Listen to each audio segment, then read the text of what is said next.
So hello everyone, back with another video, and I should tell you that this is a very important high energy place. We are at the Bhagwan Parshuram temple, and I'll say this is where it started,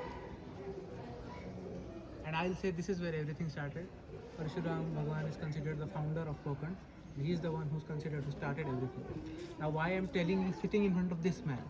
So I won't go into mythology, but I'll basically say Parshuram Bhagwan decided to uh, create this land between the Sahyadri and the sea, and he needed help of some sailors, and those sailors he bought fair-skinned blue-eyed sailors. Those sailors, because they had come into contact with Bhagwan Parshuram himself, so their chit or their souls were pavan. So then they came to be known as Chit Pavan. So this is how the Chit Pavan Brahmins came into existence, primarily sailor Brahmins. Now, after Bhagwan Parshuram created Konkan, I have given you a brief overview that how, if I were to give you a brief idea of the kind of dynasties that happened in Konkan, it started with Ashok, Shaka, Satwahan, Ashok, Shaka, Abhir, Harishchandra, Satwahan, and I may have mixed Satwahan and Abhir first.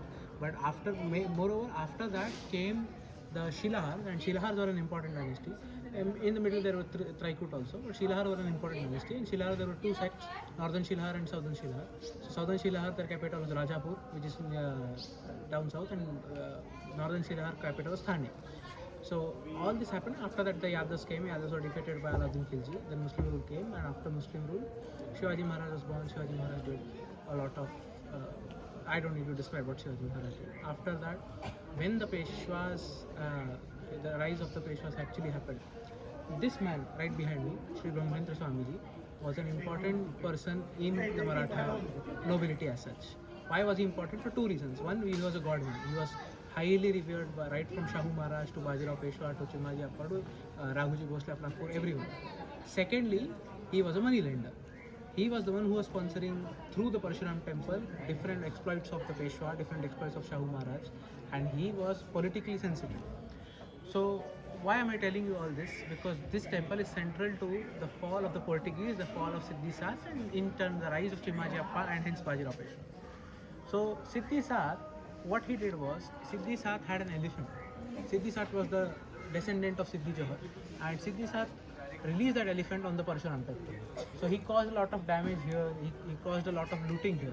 And Brahmendra Swami very angrily wrote to Shahu Maharaj that this is what you are doing, this is what is happening, this is Maratha, this is Hindu rule. And Shahu Maharaj was red faced, so he was like, what do I do now? So he's writing letters and letters to Bajirao Peshwa, Chimaji Appa saying, take care of Siddhi Saath. And he's not getting, Chimaji Appa is not getting any opportunity. Why? Because he's fighting on two fronts. He's fighting with the Portuguese and he's fighting with Siddhi Saath also. But one fine day, Chimaji Appa finally decides to settle matters. He comes down to Konkan, vanquishes Siddhi Saath, and hence diverts his complete attention to the Portuguese campaign in Versailles. So this temple is that important for the Maratha psyche.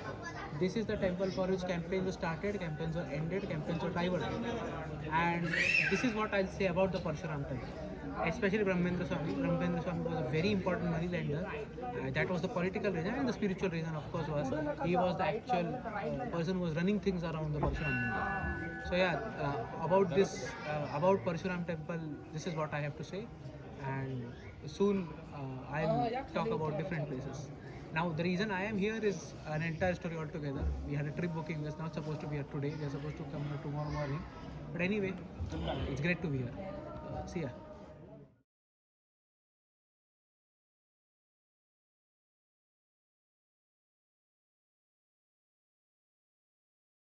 So hello everyone.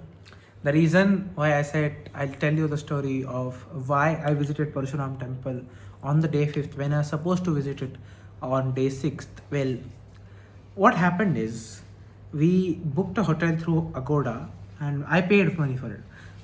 Agoda even sent me by logic. Agoda sent me the confirmation with the full voucher and all. Now I thought, yeah, of course, confirmation is done, finished. You have received it. Now, when I land in Chiprun, when I go to the hotel, they say, "So we have booked, we haven't received any booking in your name." And on top of that, to call Agoda, because Agoda genuinely does this pretty frequently. That what Agoda does is Agoda tries to, well, Agoda says we have booked the room, but we really haven't, but they don't really book the room. GG's. So what do? We first decided on a night out. Hell with it. But then uh, we said, what do we do? So I was sitting in Parshuram Mandir. I don't know what to do. So I decided, okay, after Parshuram Mandir, after my meditation, my thinking recollection for like 1.5 hours in Parshuram Mandir, I decided, okay, let's leave. Let's at least have some dinner first and then we'll figure out. So at dinner, first we go to this area, which is not a very good area. Then I say we most likely won't get good vegetarian food here.